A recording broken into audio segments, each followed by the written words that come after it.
Hello friends. हर हर महादेव। कैसे हैं आप सब?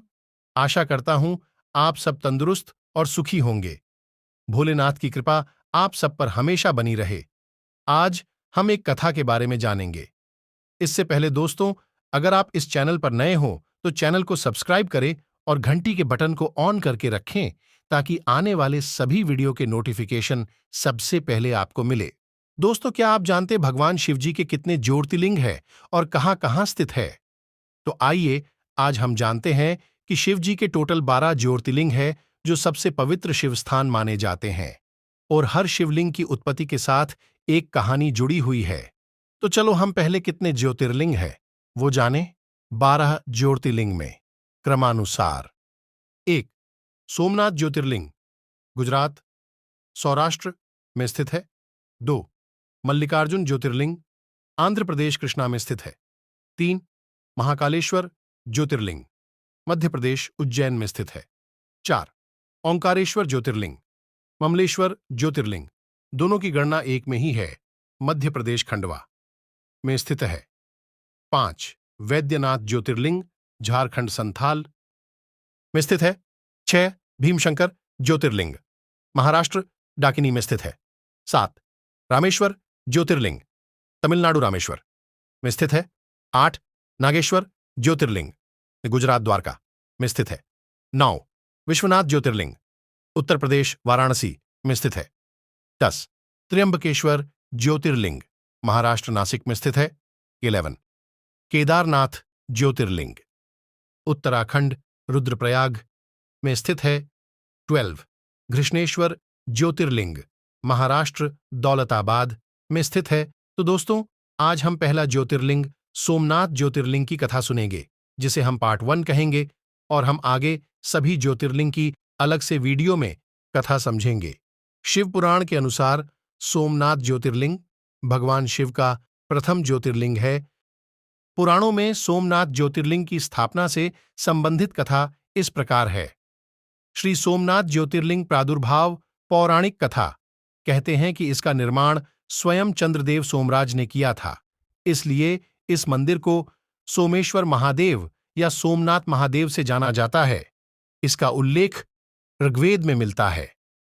सोमनाथ मंदिर हिंदू धर्म के एक प्रमुख ज्योतिर्लिंगों में से एक है। यह भगवान शिव के उपास्य मंदिरों में से एक है। यह मंदिर गुजरात के वेरावल बंदरगाह के पास प्रभास पाटन जिले में स्थित है। मंदिर की महिमा और कीर्ति दूर दूर तक फैली थी। शिव पुराण के अनुसार सोमनाथ ज्योतिर्लिंग भगवान शिव का प्रथम ज्योतिर्लिंग है। पुराणों में सोमनाथ ज्योतिर्लिंग की स्थापना से संबंधित कथा इस प्रकार है। जब प्रजापति दक्ष ने अपनी सभी 27 पुत्रियों का विवाह चंद्रमा के साथ कर दिया तो वे बहुत प्रसन्न हुए। पत्नी के रूप में दक्ष कन्याओं को प्राप्त कर चंद्रमा बहुत शोभित हुए और दक्ष कन्याएं भी अपने स्वामी के रूप में चंद्रमा को प्राप्त कर सभी कन्याएं भी इस विवाह से प्रसन्न थीं। चंद्रमा की उन 27 पत्नियों में रोहिणी उन्हें सबसे ज्यादा प्रिय थी, जिसको वे विशेष आदर तथा प्रेम करते थे। उनका इतना प्रेम अन्य पत्नियों से नहीं था। चंद्रमा की अपनी तरफ उदासीनता और उपेक्षा का देखकर रोहिणी के अलावा बाकी दक्ष पुत्रियां बहुत दुखी हुईं। वे सभी अपने पिता दक्ष की शरण में गईं और उनसे अपने कष्टों का वर्णन किया। अपनी पुत्रियों की व्यथा और चंद्रमा के दुर्व्यवहार को सुनकर दक्ष भी बड़े दुखी हुए। उन्होंने चंद्रमा से भेंट की और शांतिपूर्वक कहा, कलानिधे, तुमने निर्मल व पवित्र कुल में जन्म लिया है, फिर भी तुम अपनी पत्नियों के साथ भेदभावपूर्ण व्यवहार करते हो। तुम्हारे आश्रय में रहने वाली जितनी भी स्त्रियां हैं, उनके प्रति तुम्हारे मन में प्रेम कम और अधिक। ऐसा सौतेला व्यवहार क्यों है? तुम किसी को अधिक प्यार करते हो और किसी को कम प्यार देते हो। ऐसा क्यों करते हो? अब तक जो व्यवहार किया है वह ठीक नहीं है। फिर अब आगे ऐसा दुर्व्यवहार तुम्हें नहीं करना चाहिए। जो व्यक्ति आत्मीयजनों के साथ विषमतापूर्ण व्यवहार करता है उसे नरक में जाना पड़ता है। इस प्रकार प्रजापति दक्ष ने अपने दामाद चंद्रमा को प्रेम पूर्वक समझाया और चंद्रमा में सुधार हो जाएगा ऐसा सोच प्रजापति दक्ष वापस लौट आए। इतना समझाने पर भी चंद्रमा ने अपने ससुर प्रजापति दक्ष की बात नहीं मानी। रोहिणी के प्रति अतिशय आसक्ति के कारण उन्होंने अपने कर्तव्य की अवहेलना की तथा अपनी अन्य पत्नियों का कुछ भी ख्याल नहीं रखा और उन सभी से उदासीन रहे। दोबारा समाचार प्राप्त कर प्रजापति दक्ष बड़े दुखी हुए। वे पुनः चंद्रमा के पास आकर उन्हें उत्तम नीति के द्वारा समझने लगे। दक्ष ने चंद्रमा से न्यायोचित बर्ताव करने की प्रार्थना की। बार बार आग्रह करने पर भी चंद्रमा ने अवहेलनापूर्वक जब दक्ष की बात नहीं मानी, तब उन्होंने चंद्रमा को शाप दे दिया। दक्ष ने कहा कि मेरे आग्रह करने पर भी तुमने मेरी अवज्ञा की है, इसलिए तुम्हें क्षय रोग हो जाए। दक्ष द्वारा शाप देने के साथ ही क्षण भर में चंद्रमा क्षय रोग से ग्रसित हो गए। उनके क्षीण होते ही सर्वत्र हाहाकार मच गया। सभी देवगण तथा आर्षिगण भी चिंतित हो गए। परेशान चंद्रमा ने अपनी अस्वस्थता तथा उसके कारणों की सूचना इंद्र आदि देवताओं तथा रार्षियों को दी। उसके बाद उनकी सहायता के लिए इंद्र आदि देवता तथा वशिष्ठ आदि आर्षिगण ब्रह्मा जी की शरण में गए। ब्रह्मा जी ने उनसे कहा कि जो घटना हो गई है उसे तो भुगतना ही है, क्योंकि दक्ष के निश्चय को पलटा नहीं जा सकता। उसके बाद ब्रह्मा जी ने उन देवताओं को एक उत्तम उपाय बताया। ब्रह्मा जी ने कहा कि चंद्रमा देवताओं के साथ कल्याणकारक शुभ प्रभास क्षेत्र में चले जाएं। वहां पर विधिपूर्वक शुभ मृत्युंजय मंत्र का अनुष्ठान करते हुए श्रद्धापूर्वक भगवान शिव की आराधना करें। अपने सामने शिवलिंग की स्थापना करके प्रतिदिन कठिन तपस्या करें। इनकी आराधना और तपस्या से जब भगवान भोलेनाथ प्रसन्न हो जाएंगे तो वे इन्हें क्षय रोग से मुक्त कर देंगे। पितामह ब्रह्मा जी की आज्ञा को स्वीकार कर देवताओं और ऋषियों के संरक्षण में चंद्रमा देवमंडल सहित प्रभास क्षेत्र में पहुंच गए। वहां चंद्रदेव ने मृत्युंजय भगवान की अर्चना वंदना और अनुष्ठान प्रारंभ किया। वे मृत्युंजय मंत्र का जप तथा भगवान शिव की उपासना में तल्लीन हो गए। ब्रह्मा की ही आज्ञा के अनुसार चंद्रमा ने 6 महीने तक निरंतर तपस्या की और वृषभ ध्वज का पूजन किया। 10 करोड़ मृत्युंजय मंत्र का जप तथा ध्यान करते हुए चंद्रमा स्थिरचित्त से वहां निरंतर खड़े रहे। उनकी तपस्या से भक्तवत्सल भगवान शंकर प्रसन्न हो गए। उन्होंने चंद्रमा से कहा, चंद्रदेव, तुम्हारा कल्याण हो।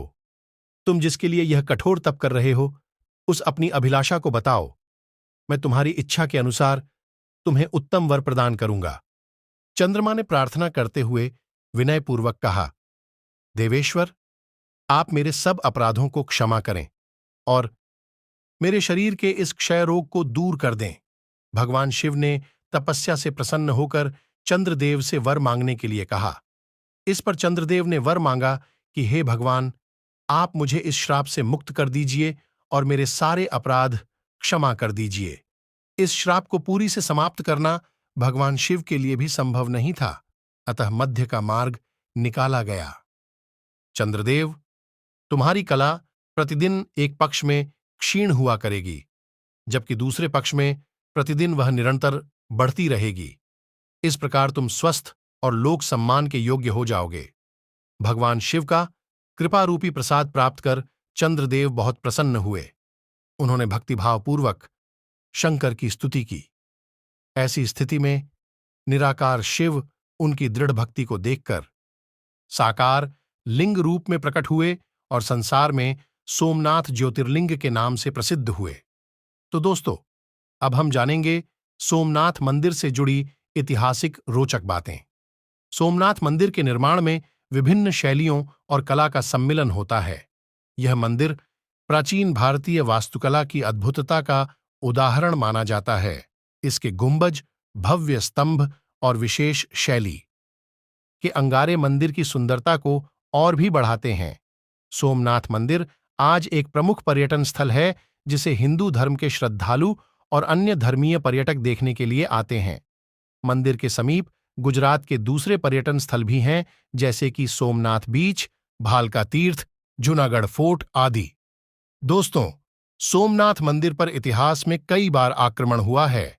इसका निर्माण कई बार हो चुका है और इसके समय समय पर यह आक्रमणों का शिकार हुआ है। जहां सबसे पहले लोकप्रिय आक्रमण महमूद गजनवी का था, जो ईसा 24 ईसा पूर्व में हुआ था। उन्होंने सोमनाथ मंदिर को कई बार लूटा और नष्ट कर दिया। अलाउद्दीन खिलजी ने 1296 में सोमनाथ मंदिर पर आक्रमण किया था और उसे लूटा था। 1701 में मुगल सम्राट औरंगजेब ने सोमनाथ मंदिर को भी आक्रमण करने का प्रयास किया था, लेकिन इसे नष्ट करने में उन्हें सफलता नहीं मिली। दोस्तों, वैसे तो मंदिर पर हुए हमलों के बारे में कई रिपोर्ट और तथ्य हैं, लेकिन कहा जाता है कि सोमनाथ मंदिर को 17 बार लूटा गया और तोड़ा गया और हर बार इसका पुनर्निर्माण किया गया। आज भी इस मंदिर की चर्चा इसलिए होती है क्योंकि साल 1026 सुल्तान महमूद गजनवी ने फिर से सोमनाथ मंदिर को लूटा और नष्ट कर दिया था। दोस्तों, क्या आप जानते हैं, उस आक्रमण के दौरान सैकड़ों निहत्थे लोग, पुजारी, पूजा अर्चना करने आए हुए लोग और नजदीक में बसे गांव के लोग मारे गए, जो मंदिर को बचाने के लिए लड़ रहे थे। धन्य थे वो लोग। लेकिन आज भी हमारी आस्था भगवान शिव से कम नहीं हुई थी और जब हमारा देश आजाद हुआ, तब हमारे लौह पुरुष सरदार वल्लभ भाई पटेल ने 1950 में पुनः नींव रखी और फिर से मंदिर को खड़ा किया। 1955 में देश के लोगों को समर्पित किया गया और अभी नरेंद्र मोदी जी के कार्यकाल में मंदिर में खंडित स्थानों के रेनोवेशन के साथ साथ मंदिर के चारों ओर पर्यटकों के लिए परिसर को विकसित किया गया और पार्वती मां मंदिर का निर्माण अभी चालू है। तो दोस्तों, हमारी यह कथा यहां समाप्त हुई। जय भोलेनाथ, हर हर महादेव। कथा को अंत तक सुनने के लिए आप सबका धन्यवाद। Thank you all.